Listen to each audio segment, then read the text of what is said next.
The two men could never truly remove all the ash from their boots. At first, the constant grime haunted them, but after many failed attempts to wash off, it just became part of the ordinary. The continual crunch beneath their ash-filled boots was a persistent chuckle from Death himself. With weakening legs, the men propelled themselves forward. Really, it wasn't their legs, but another beast that forced them to go on. Like many others that remained, the men were sickly and skeletal. They were tiring as they ascended what seemed like a mountain.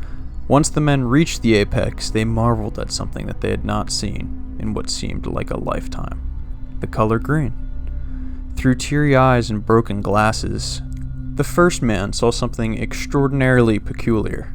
A cabin and a fence. He grunted through an ash-caked throat and gestured toward this magnificent sight. The sound of his own voice had startled both men. It had been weeks since he had heard it. At the start, the two men would have conversations for hours on end as they walked. They talked about movies, sports, nutrition, women, just about anything, and eventually, everything. Now, with the lack of topics, they lacked motivation to start conversation. Often, they were too sickly to. Plus, silence was effective when battling the beast. Their odyssey had been muted months before this moment. Now, it was a rare occasion to hear another human voice. The men progressed toward the island of green that existed within this ocean of sorrow. Then they heard it. A single sound over the ashen waste. It took both men a minute to register what they had just heard. They looked at each other, and then back at the cabin. The beast drove them faster towards the settlement.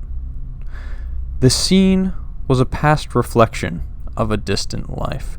There were flowers out front, actual flowers. The juxtaposition between the vegetation and ash became even more apparent the closer they got.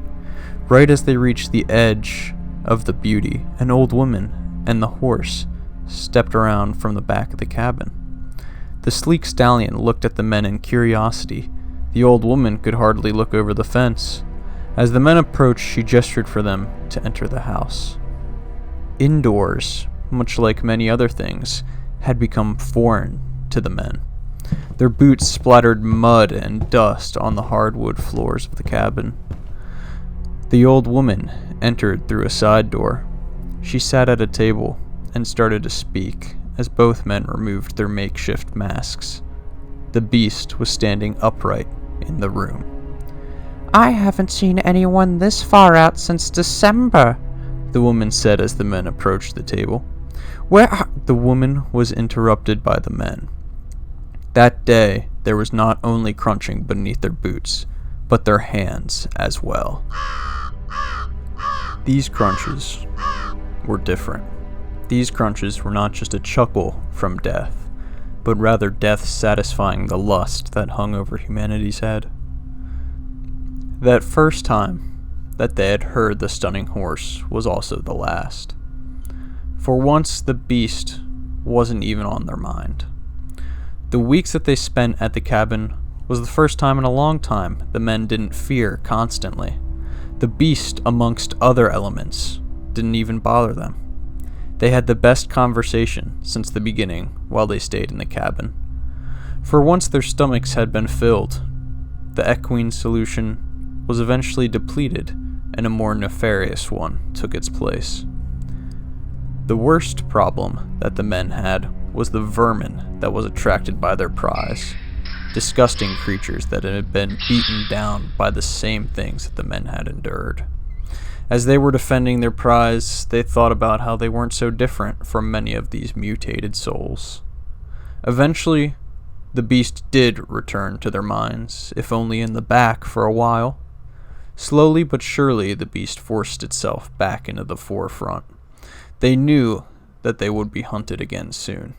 This wasn't the first time that the beast had stolen the men's humanity and transformed them into emissaries.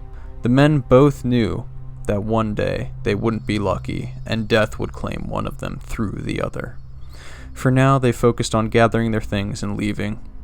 The men placed their masks back on as they left the cabin. Without its caretaker, the oasis would surely be invaded by the surrounding sorrow.